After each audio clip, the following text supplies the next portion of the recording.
There is a kind of love no one teaches us. It doesn't come wrapped in flowers or whispered in someone else's voice. It's not glamorous, not easily admired. And yet, it's the most vital form of love we will ever encounter, the love of the self.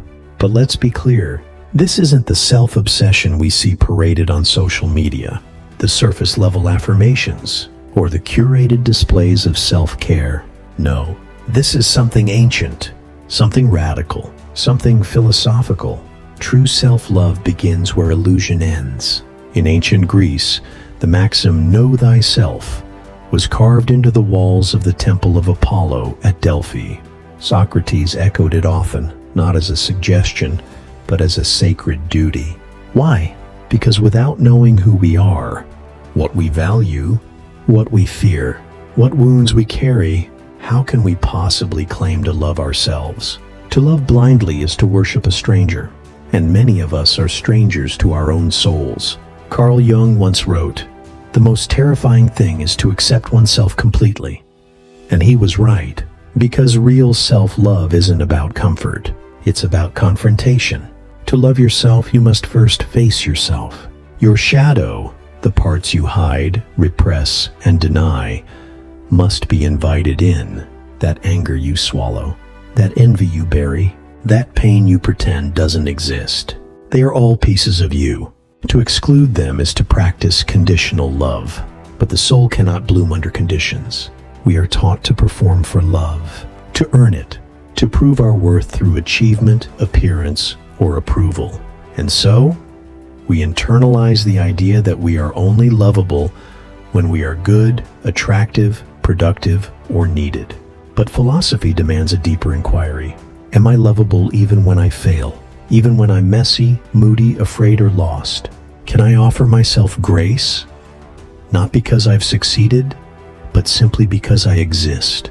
This is the beginning of what Erich Fromm called mature love.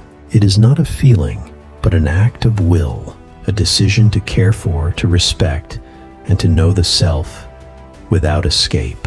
In Buddhism, the concept of metta, loving kindness, extends not only to others, but inward. You are not separate from the compassion you offer the world. In fact, if you do not love yourself, your love for others becomes entangled with need. It becomes possession, validation-seeking, a hunger disguised as affection. Only by loving the self can we stop consuming others to feel whole. But let us not mistake self-love for eternal comfort. Self-love sometimes says, "You are hurting yourself, stop." It holds boundaries. It says no. It walks away from what poisons the soul, even if it once felt like home. Self-love is a philosopher, not a cheerleader. It questions your habits. It dismantles your false identities. It demands authenticity over approval. And that makes it one of the most courageous acts a human being can perform. Imagine this. A person sits alone beneath a tree. No noise, no performance, just silence and presence. They are not trying to improve themselves.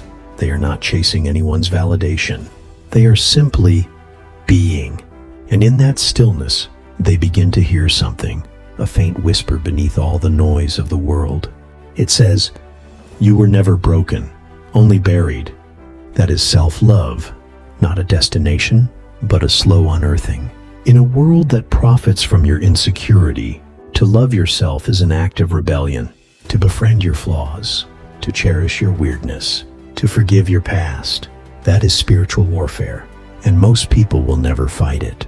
Not because they can't, but because it's easier to stay asleep, easier to blame others than meet your own reflection, easier to be loved for a mask than risk being seen without one.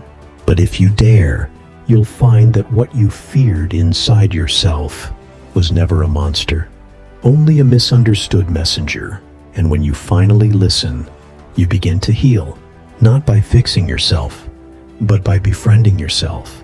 So the next time someone tells you that self-love is selfish, remember this: no one who truly loves themselves wants to harm another. No one who accepts their own darkness needs to project it onto the world. Self-love doesn't isolate, it liberates. It creates human beings who are whole enough to live with depth and free enough to love without fear. In the end, the journey of self-love is the journey of self-return, not becoming someone else, but coming home. And maybe, just maybe, that's the only journey that ever really matters. But coming home is not always peaceful at first. Sometimes it's standing in the wreckage of who you thought you had to be and choosing not to run. It's looking in the mirror without turning away. It's sitting with your silence until it speaks. It's learning that love isn't something you find. It's something you uncover layer by layer, beneath shame, beneath performance, beneath survival. And as you begin to live from that place, not needing to impress, to compete, to convince, you start to move differently in the world.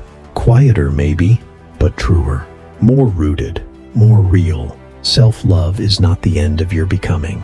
It is the soil. From it, everything honest can finally grow. If this made you pause, if you're drawn to deeper truths and quiet strength, then you're in the right place. Like, subscribe, and keep exploring with us. See you in the next one.